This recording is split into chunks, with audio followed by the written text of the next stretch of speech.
Every 42 seconds, someone is arrested for marijuana. Every 42 seconds, someone's arrested for marijuana. Every 42 seconds, someone is arrested for marijuana. That's fucked up. Some more information for you guys that are in my type of situation with workers' compensation. I actually have an insurance company that's paying for the Marinol prescription every month. They have stepped up. They want to put me in the state's medical marijuana program, and they're going to fund it. So bravo to them. This is actually the second case of an insurance company stepping up that I've heard about. There's another case in a medical marijuana state where the insurance companies are saying, you know what, we're motivated by our bottom line. We're going to go ahead and say, no, we're not going to pay $3,000 for your Marinol. We're going to put you in the state's program, buy you your 2 ounces of weed, and then we're going to lower our bottom line by $2,000 a month. So bravo to them, the insurance company. Cannabis has some serious science behind it. You're not going to hear that from the government because the government is all about prohibition. The science that the government has put behind this is anything that is wrong with it. Back in the late 60s, Richard Nixon, when he started his DEA program, the majority of the funding for the DEA was supposed to be for treatment. It wasn't supposed to be for incarceration. Every single president since Nixon has put more money into incarceration and less money into treatment. You know what? You have a problem, you need to seek the help for your problem. There is no help available. Their help is to throw you in the jail. That's what they think is going to help you. I don't think that's a help. You're creating a criminal where a crime doesn't exist. Knock it off. People who do have a predisposition for addiction, changing their perception of reality, yes, they do need help.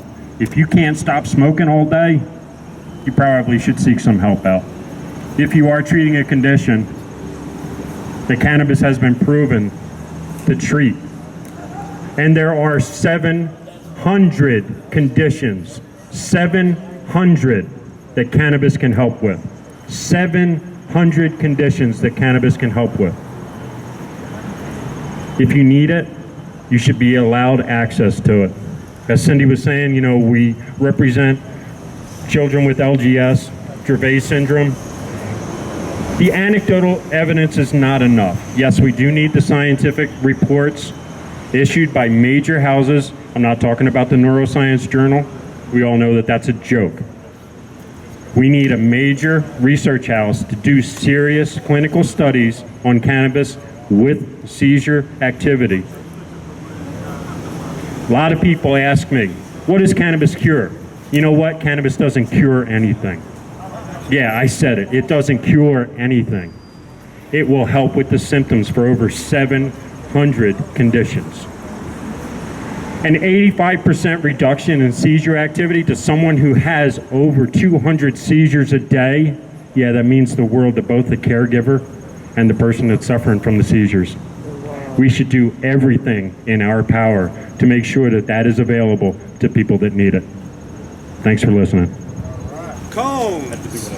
Cones, cones, everywhere cones. How did they get here and what are they doing here? Just so you know, appears to be a foot traffic study going on here to see how it would be if all but one lane of foot traffic into the State House was in effect. And we're not real sure who put up the cones here. We're going to get to the bottom of it, that's for sure. And as it turns out, people walk right through them, which is why we're actually okay to have them there. And I want to say thank you to the state police for expressing their concern. They had reports about cones growing week to week, and they did come out and investigate, only to find that it appears there's more donations each week. Apparently, they also signify that our governor has put blockades in front of medical marijuana implementation in our state, and it's causing people great harm, physical discomfort, and going far beyond the patients. We talk about patients all the time And I got to tell you, anybody that can go down this wall here and read these things and come away not feeling something is heartless. But I want to say it's not just the patients that we need to stick up for. It's for their families. Patients don't live by themselves in most cases. They have husbands, wives, their sons and daughters, maybe somebody's father. Imagine what it's like for a 8-year-old child to see his father cry out in pain with no obvious source of pain.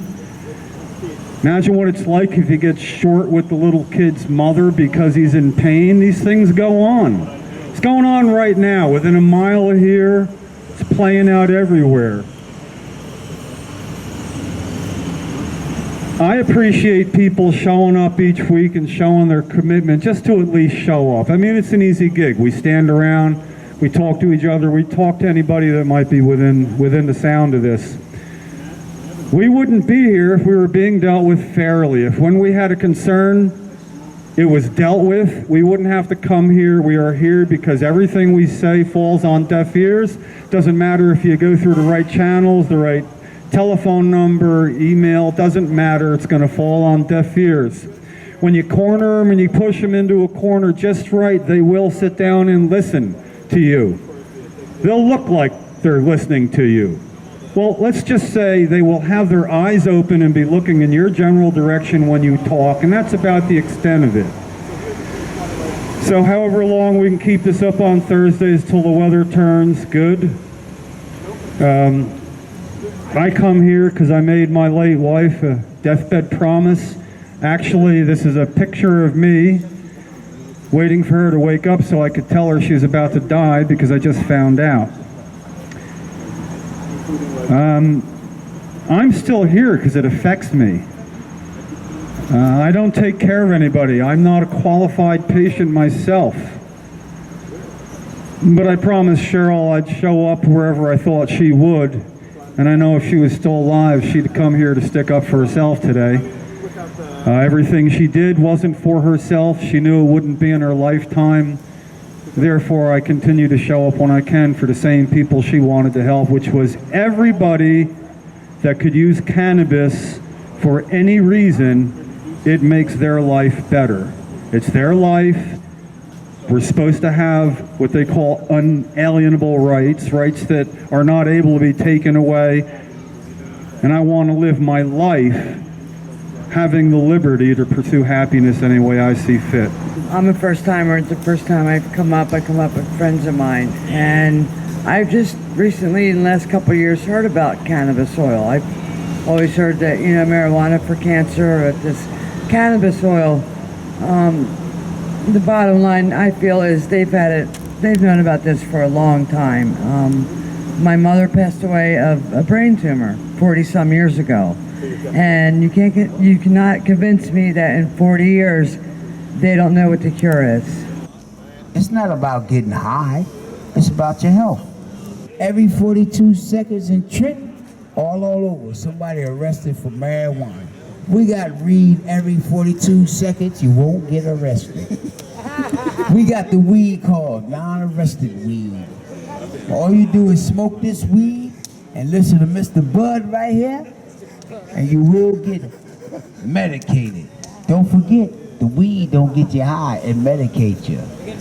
This is the weed block in front of the state building. We got all the weed in the world. The state building of Trenton, New Jersey got the weed, the best weed you ever want. All right, my man. Thank you.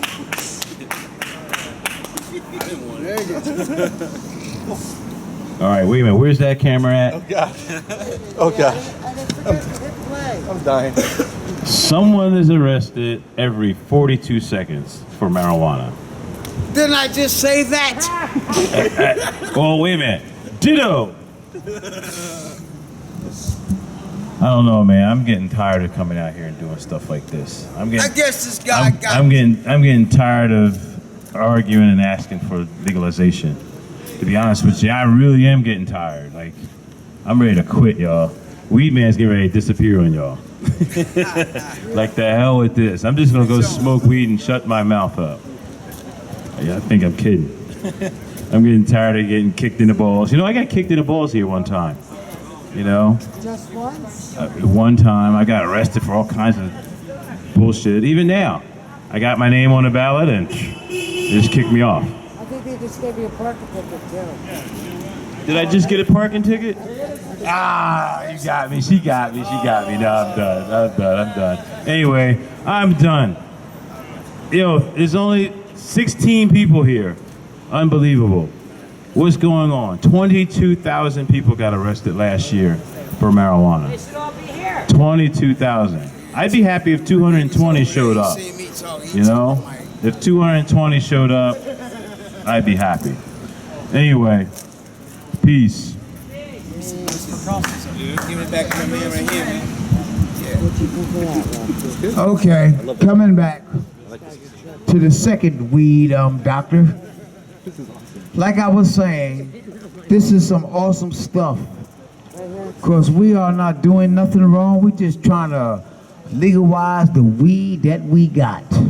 We got some weed if you got arthritis that make your bones will not hurt no more. All this weed we got is medicated weed. And here go the captain right here. He's the weed master. Yes, thank you, ladies and gentlemen. We are here to yell at the people in this building and get them to listen to us that weed should be legal for many reasons. Number one, it cures cancer. We all know that. Number two, it cures seizures. It doesn't cure, it controls seizures. I've seen kids go from 10 seizures a day to 1 seizure every 10 days just from cannabis oil.